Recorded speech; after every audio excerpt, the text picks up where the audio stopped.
कहानी की शुरुआत में हम जोहान नाम के एक आदमी को देखते हैं जो कि बीच के किनारे खूबसूरत लड़कियों को एंटरटेन कर रहा था। दरअसल वो उन लड़कियों को इम्प्रेस करना चाहता था ताकि रात को वो उनके साथ टाइम बिता सके। तभी हम देखते हैं कि वहाँ पर कुछ आर्मी सोल्जर्स आते हैं और जोहान को उनके साथ चलने के लिए कहते हैं। दरअसल जोहान खुद भी एक आर्मी सोल्जर ही था जो कि एक मिशन को पूरा करके यहाँ पर छुट्टियां बिताने आया था। अब वो आर्मी सोल्जर्स जोहान से साथ चलने के लिए रिक्वेस्ट करते हैं, जिस पर जोहान भी मान जाता है और ठुमके लगाते हुए उनके साथ चला जाता है। आगे हम देखते हैं कि जोहान को आर्मी कैंप लाया जाता है और वहाँ पर उसे एक खतरनाक आतंकवादी फैंटम के बारे में बताया जाता है। जोहान उनसे पूछता है कि ये भागा कैसे, 3 महीने पहले ही तो मैं इसे पकड़ कर लाया था। इस पर उसका सीनियर ऑफिसर उसे बताता है कि हमें फैंटम को रिहा करना पड़ा, जिसके बदले उसने हमारे 2 ऑफिसर्स को छोड़ दिया। अब जोहान को फैंटम की सारी डिटेल्स और लोकेशन दी जाती है ताकि वो उसे दोबारा पकड़ सके। फिर उसी रात को हम देखते हैं कि जब जोहान अपने गन्स लोड कर रहा था तभी छुपके से वो एक किताब निकालता है जिसमें बहुत सारे हेयर स्टाइल्स की फोटो थी। आगे वो एक कैंची निकालकर उसे ऐसे चलाने लगता है जैसे उसे कैंची चलाने का बहुत मन हो।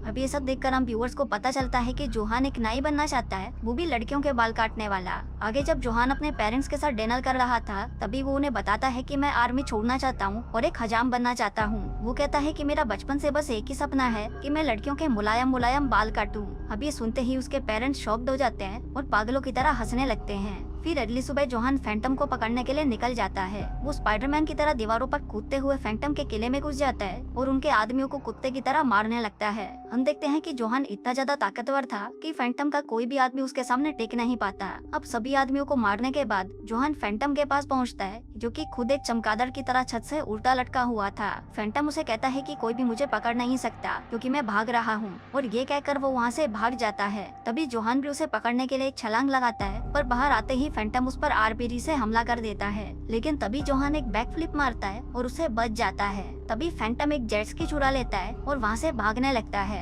पर जोहान भी उसका पीछा नहीं छोड़ता और वो उसे पकड़ ही लेता है। अब फैंटम गुस्से में जोहान पर हमला करता है, पर जोहान उसे कहता है कि मुझे बिल्कुल भी दर्द नहीं होता। इस पर फैंटम कहता है कि दर्द तो मुझे नहीं होता।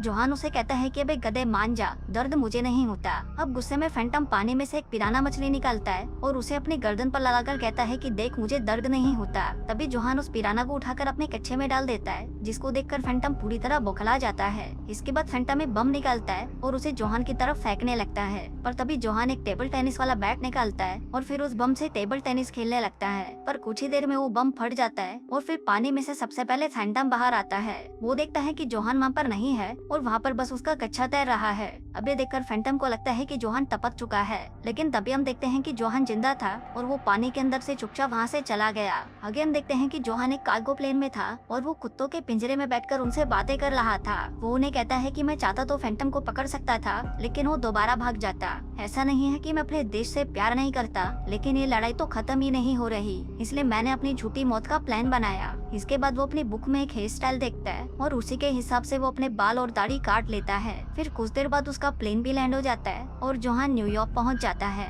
वहां पहुंचते ही सबसे पहले वो शहर के सबसे बड़े सैलून के बाहर जाता है और सोचने लगता है कि यहाँ पर उसे जॉब कैसे मिल सकती है। इसके बाद वो अच्छे से तैयार होकर उस सैलून के अंदर जाता है और वहाँ रिसेप्शन से उसके बॉस के बारे में पूछने लगता है। वो कहता है कि मुझे यहाँ पर जॉब चाहिए। अब ये सुनते ही वहाँ पर मौजूद सभी लड़कियाँ उस पर हंसने लगती हैं और तभी रिसेप्शनिस्ट उसे कहती है कि उसके बॉस यहाँ पर नहीं है। अब ये सुनते ही जोहान ठुमके लगाते हुए वहाँ से चला जाता है। जोहान को भी पता था कि उसे यहाँ पर जॉब नहीं मिलने वाली, तो वो एक आवारा सांड की तरह यूं ही सड़कों पर घूम रहा था। पर तभी वो देखता है कि सड़क पर एक कार वाला एक साइकिल वाले से झगड़ा कर रहा था, क्योंकि उसकी वजह से उस कार वाले की टक्कर एक ट्रक से हो गई थी। पर तभी जोहान उसके पास जाता है और उसे कुत्ते की तरह पीटने लगता है, जिसके बाद वो उसे फोल्ड करके वहीं पर छोड़ देता है। अब ये देखकर वो साइकिल वाला आदमी, जिसका नाम माइकल होता है, वो बहुत ज्यादा खुश हो जाता है और जोहान को अपने घर ले आता है। फिर वो सभी साथ में डिनर करने लगते हैं और फिर डिनर के बाद जब माइकल अपनी मॉम को ढूंढने जाता है तो वो देखता है कि जोहान उसकी मॉम के साथ इंटीमेट हो रहा था।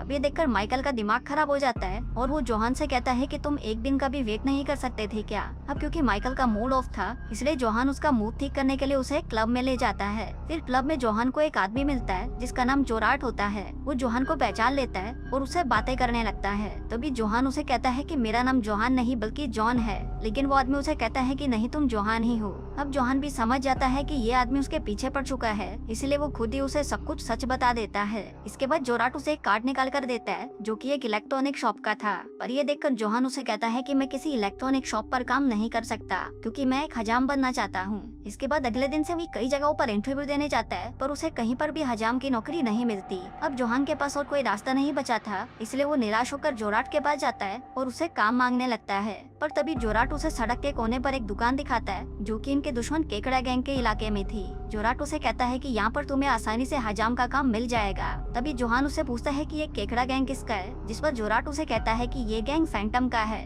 आगे वो जोहान को दिखाता है कि फैंटम यहाँ पर एक बहुत बड़ी बर्गर की दुकान चलाता है। अब ये सब देखकर जोहान चौंक जाता है और उसे कहता है कि ये फैंटम पता नहीं किस तरह के धंधे में आ गया। आगे जोहान उस बार्बर की शॉप में काम पूछने के लिए जाता है। वहाँ पर वो उस शॉप की ओनर जेनिफर से मिलता है, जो उससे पूछती है कि इससे पहले क्या तुमने कभी बाल काटे हैं। जोहान कहता है कि हाँ, मैंने खुद के और 2 कुत्तों के बाल काटे हैं। अब जेनिफर उसे काम पर रखने से मना कर देती है, पर जोहान उसके सामने गिड़गिड़ाने लगता है, जिससे वो उस पर तरस खाकर उसे वहाँ पर झाड़ू लगाने का काम दे देती है। फिर अगले दिन से जोहान वहाँ पर झाड़ू लगाने का काम करता है और वो अपने काम में इतना ज्यादा अच्छा था कि वो एक भी बाल को नीचे नहीं गिरने देता। अब कुछ दिनों तक जोहान ऐसे ही काम करता है और फिर एक दिन उस सैलून की रिसेप्शनिस्ट कहती है कि उनकी एक लड़की ने काम छोड़ दिया है। अभी सुनते ही जोहान खुशी से नाचने लगता है और जेनिफर से कहता है कि मैं इस लड़की का काम करने के लिए तैयार हूँ। अब पहले तो जेनिफर उसे ऐसा करने से मना कर देती है, पर जोहान के बार बार रिक्वेस्ट करने पर वो मान जाती है और उसे एक बुढ़िया के बाल काटने के लिए कहती है। अब इससे जोहान बहुत ज्यादा खुश था और वो अपने छोटे सामान को उस बुढ़िया के सामने हिलाने लगता है। आगे वो एक बहुत ही नायाब तरीके से उस बुढ़िया के बालों को धोता है, जिससे उस बुढ़िया के अंदर ठरक जाग जाती है। फिर कटिंग के बाद जोहान उस बुढ़िया को एक कमरे में ले जाता है और उसके साथ इंटीमेट हो जाता है।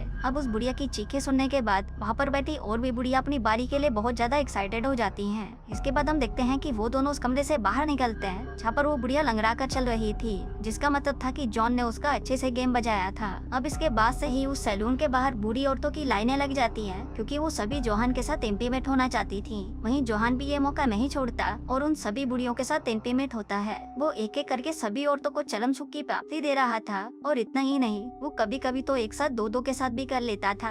अब अपने इसी टैलेंट से जोहान बहुत सारे पैसे कमाता है और उन सभी पैसों को जेनिफर को दे देता है। वहीं जेनिफर उन पैसों को वहाँ के लैंडलॉर्ड को दे देती है। अब ऐसे ही कुछ दिन बीत जाते हैं और फिर एक दिन हम देखते हैं कि जोहान और जेनिफर एक पार्क में घूमने जाते हैं। तभी जोहान जेनिफर से कहता है कि बातचीत करने से दोस्ती बढ़ती है और इंटीमेट होने से पहले दोस्ती करना बहुत जरूरी है, पर इस पर जेनिफर उसे मना कर देती है और कहती है कि ऐसा कुछ नहीं होने वाला, मैं तो बस तुम्हें यहाँ पर घुमाने लाई थी। फिर अगले दिन हम देखते हैं कि जोहान एक बुढ़िया को सर्विस देने के लिए रूम में लेके जाता है, जहाँ पर बुढ़िया उसे कहती है कि जल्दी शुरू हो जाओ। अब जोहान अपनी पूरी जान लगा देता है, लेकिन वो उसके साथ इंटीमेट नहीं हो पाता।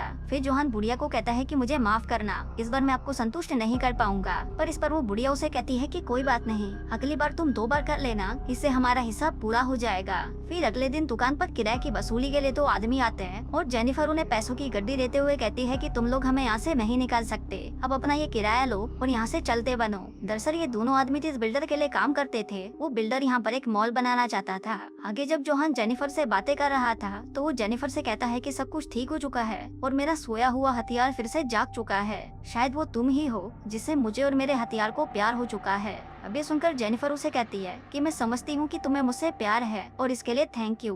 लेकिन ये बात सुनकर जोहान को समझ नहीं आ रहा था कि वो जेनिफर से क्या बोले, इसलिए वो वहाँ से चला जाता है। फिर अगले दिन हम उस बिल्डर को देखते हैं जो जेनिफर की दुकान को खाली करवाने के लिए कुछ भाड़े के टट्टुओं को हायर करता है। वहीं दूसरी तरफ फैंटम को अपने खबरी से पता चल जाता है कि जोहान जिंदा है और वो अमेरिका में ही है।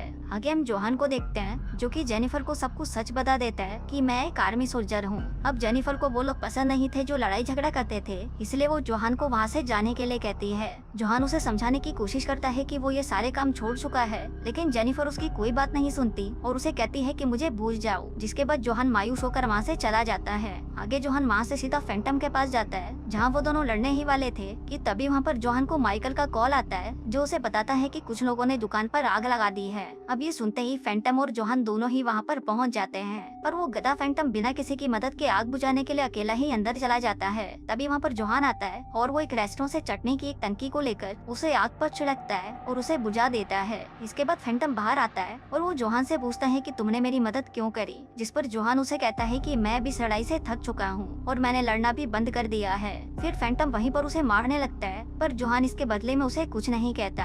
तभी वहाँ पर जेनिफर आ जाती है और फैंटम से कहती है है कि वो लड़ना नहीं चाहता। फैंटम उसे देखकर कहता है कि बहन तुम यहाँ पर क्या कर रही हो। इस पर जेसिका उसे कहती है कि मैं जोहान से प्यार करती हूँ। अब सब लोग ये देखकर शॉक्ड हो जाते हैं कि जेसिका फैंटम की बहन है। तभी वो सभी देखते हैं कि कुछ लोग वहाँ पर और भी दुकानों को जला रहे होते हैं और यहाँ पर उनको पता चलता है कि ये उस बिल्डर के भेजे हुए भाड़े के टट्टू हैं। तभी जोहान और फैंटम मिलकर उन लोगों को कुत्ते की तरह पीट देते हैं। फिर थोड़ी देर बाद वहाँ पर न्यूज वाले पहुँच जाते हैं और सभी उन्हें बताते हैं कि यहाँ पर दंगे भड़काने का काम उस बिल्डर का था। फिर कुछ देर बाद वो बिल्डर भी वहाँ पर आ जाता है, जिसे पुलिस उसी वक्त अरेस्ट कर लेती है। आगे कहानी के लास्ट में हम देखते हैं कि उन दुकानों की जगह एक बड़ा सा मॉल बन चुका है, जहाँ पर फैंटम ने एक जूतों की दुकान खोली है, जो कि उसके बचपन का सपना था। दूसरी तरफ जेनिफर और जोहान की दुकान भी अब पहले से बड़ी हो चुकी थी, जहाँ पर वो दोनों मिलकर सभी के बाल काटते थे। और दोस्तों इसी के साथ ही ये कहानी यहीं खत्म हो जाती है।